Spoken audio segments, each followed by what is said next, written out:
अगर हिम्मत थी तो हिंदुस्तान की आर्मी से लड़के दिखाते तो पता चलता कि आर्मी तुम्हारे को छठी का पिया याद दिला देती। अगर ऐसा काम नहीं करो,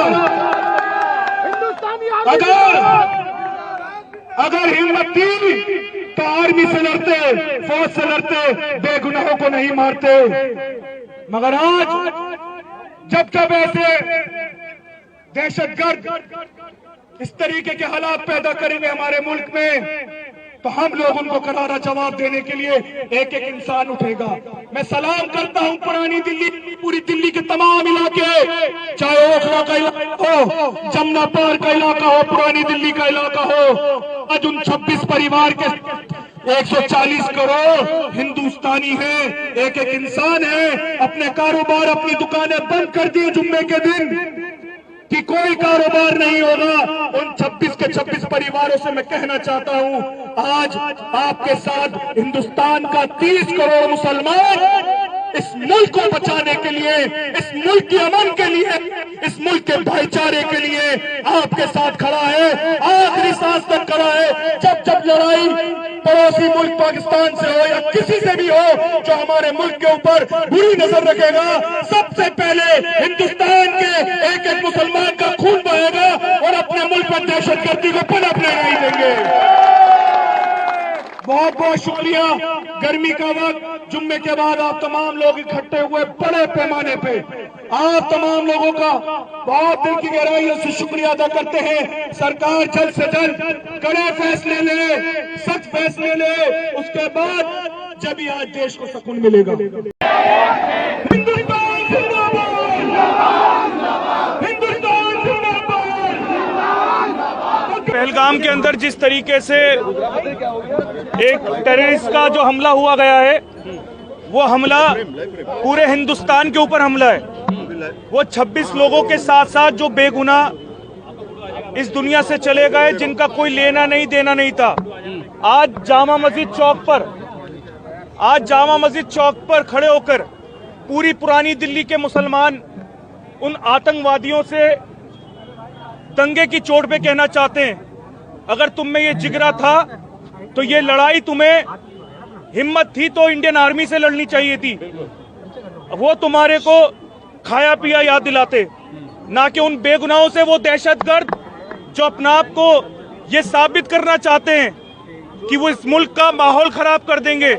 मगर मैं कहना चाहता हूं कि हिंदुस्तान के 140 करोड़ हिंदुस्तानी इसका करारा जवाब देंगे।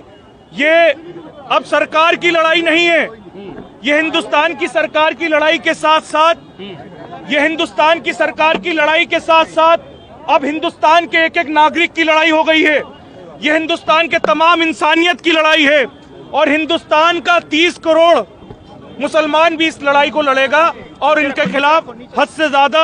और मैं सरकार से चाहूंगा कि तुरंत से तुरंत, चाहे उसमें पाकिस्तान इन्वॉल्व हो, कोई भी हो।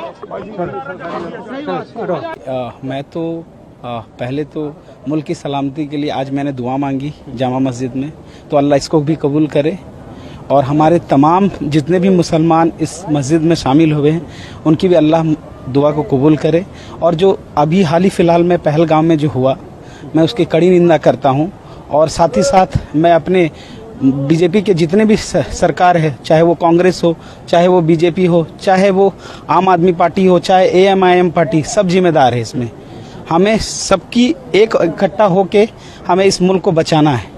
हमें अब जितने भी जो आतंकवादी उसमें हमला किए हैं, हमें उनकी कड़ी निंदा करता हूं और उनको मैं अपने सरकार, बीजेपी सरकार से मैं इल्तिजा करता हूं, मैं गुजारिश करता हूं कि उनको कड़ी से कड़ी सज़ा दी जाए, ताकि आने वाले समय में ऐसा बिल्कुल हमें देखने को ना मिले और हमारा मुल्क अमन और चैन के साथ तरक्की पे आगे बढ़े। मस्जिद बूढ़ी बटियारी से मैं ये चाहता हूं, जो कुछ हुआ है, हमारे हिंदू भाई, मुसलमान भाई जो भी मरे, ये बिल्कुल गलत हुआ है।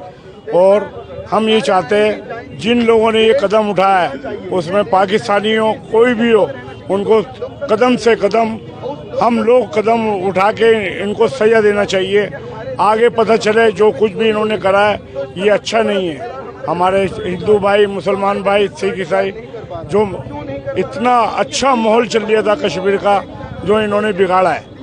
हम ये चाहते हैं ऐसा आगे ऐसा कदम उठे, उनको पता चले हाँ जी, हमने जो ये कदम उठाया ये गलत उठाया है और ऐसी सजा दी जाए जो ज़्यादा से ज़्यादा हो।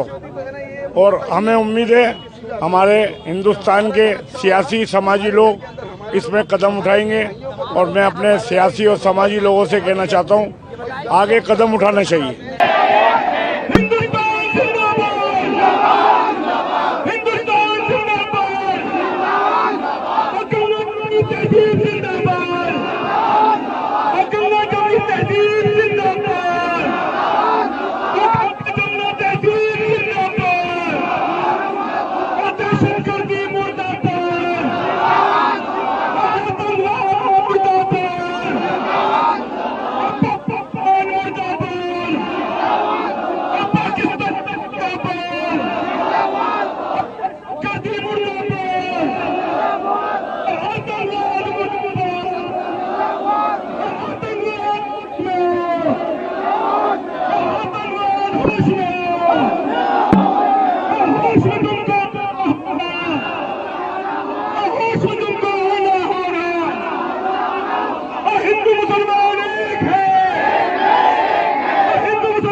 तमाम हमारे उन कश्मीर के भाइयों को भी सलाम जिन्होंने दहशतगर्दों का सीना चौड़ा कर उन घोड़ों वालों को, उन तमाम कश्मीर के भाइयों का कि जिन्होंने आतंकवादों को मुंह तोड़ जवाब देने का काम करा और हर किसी की जान बचाने का काम करा, उनके लिए भी हम लोग आज जामा मस्जिद इलाके से आज हम तमाम लोग एक परिवार 36 परिवार के साथ हैं जिन परिवारों की नजायज जान गई। मजहब इस्लाम के अंदर, कुरान पाक के अंदर साफ तौर पे कहा गया है किसी नाजायज को मारना पूरी इंसानियत के कत्ल के बराबर है। और हिंदुस्तान का एक एक नागरिक, पुरानी दिल्ली का एक एक नागरिक, 140 करोड़ देशवासी, हिंदू हो मुसलमान हो, सिख हो ईसाई हो, गरीब हो अमीर हो या इस मुल्क का 30 करोड़ मुसलमान आतंकवाद को हिंदुस्तान के अंदर किसी भी हाल में पनपने नहीं देगा। इस मुल्क में आज से 75 साल पहले हिंदू और मुसलमान ने इस मुल्क की आजादी के लिए लड़ाई लड़ी थी, मगर आज इस शौक से कहा जाता है अब ये लड़ाई हिंदू और मुसलमान, सिख और ईसाई आतंकवाद के खिलाफ सीना चौड़ा करके इस लड़ाई को लड़ेगा। तो ये लड़ाई अब देश की सरकार के साथ साथ ये लड़ाई हिंदुस्तान के एक एक नागरिक की लड़ाई है। टेररिस्टों के खिलाफ, आतंकवादियों के खिलाफ, दहशतगर्दों के खिलाफ, जिन्होंने इस मुल्क का अमन, इस मुल्क का भाईचारा, इस मुल्क का रोजगार, इस मुल्क की शांति को छीनने का काम करा है।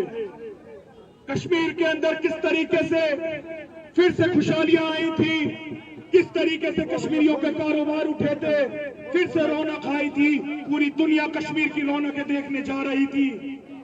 और सीजन अभी स्टार्ट भी नहीं हुआ, दहशतगर्दों ने फिर से कश्मीर को जमीन पे पलट के रख दिया, फिर से जमीन पीछे कर दिया और बेकसूर नौजवानों को, जोड़ों को, जिनका कोई लेना देना नहीं, हमारे टूरिस्ट नागरिक जो हिंदू भी थे, जो मुस्लिम भी थे, जो सिख भी थे, जो ईसाई भी थे, उनका कोई लेना देना नहीं था, उनको नाजायज मारा गया।